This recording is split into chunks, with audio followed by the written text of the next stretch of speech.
ಒಂದು ದೊಡ್ಡ ಪ್ರಮಾಣದಲ್ಲಿ ಸಂಘಟನೆ ಮಾಡ್ತಕ್ಕಂಥದ್ದು ಬಹಳ ಕಷ್ಟದ ಕೆಲಸ. ಆದರೂ ಕೂಡ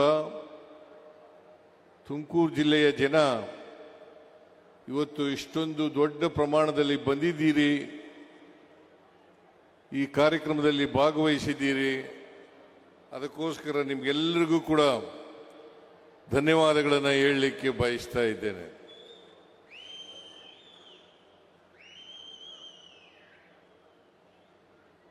ಡಾಕ್ಟರ್ ಪರಮೇಶ್ವರ್ ಅವರೇ ಸ್ವತಃ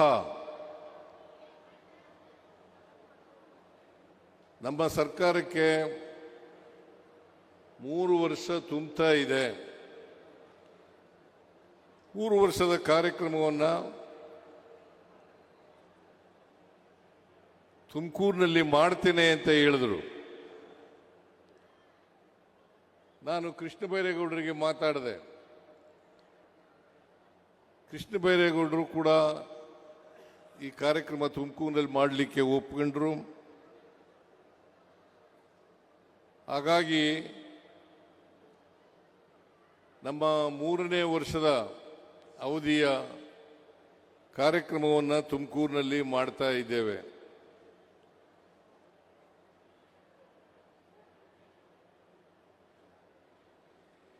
ಇವತ್ತು ತುಮಕೂರಿನಲ್ಲಿ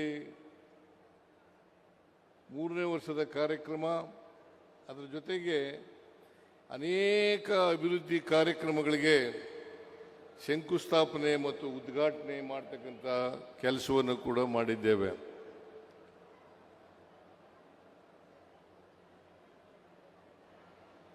ಇವತ್ತು ತುಮಕೂರಿನಲ್ಲಿ ಒಂದು ವಸ್ತು ಪ್ರದರ್ಶನ ಕೂಡ ಏರ್ಪಾಡಾಗಿತ್ತು. ಆ ವಸ್ತು ಪ್ರದರ್ಶನದಲ್ಲಿ ನಮ್ಮ ಸರ್ಕಾರ ಬಂದ ಮೇಲೆ 3 ವರ್ಷಗಳಲ್ಲಿ ಆಗಿರ್ತಕ್ಕಂಥ ಎಲ್ಲ ತುಮಕೂರಿನಲ್ಲಿ ಆಗಿರ್ತಕ್ಕಂಥ ಅಭಿವೃದ್ಧಿ ಕಾರ್ಯಕ್ರಮಗಳು, ಸವಲತ್ತು ವಿತರಣಾ ಕಾರ್ಯಕ್ರಮಗಳು, ಇವೆಲ್ಲವನ್ನು ಕೂಡ ಜನರಿಗೆ ಪರಿಚಯಿಸ್ತಕ್ಕಂಥ ಕೆಲಸವನ್ನು ಡಾಕ್ಟರ್ ಪರಮೇಶ್ವರ್ ಅವರು ಮಾಡಿದ್ದಾರೆ.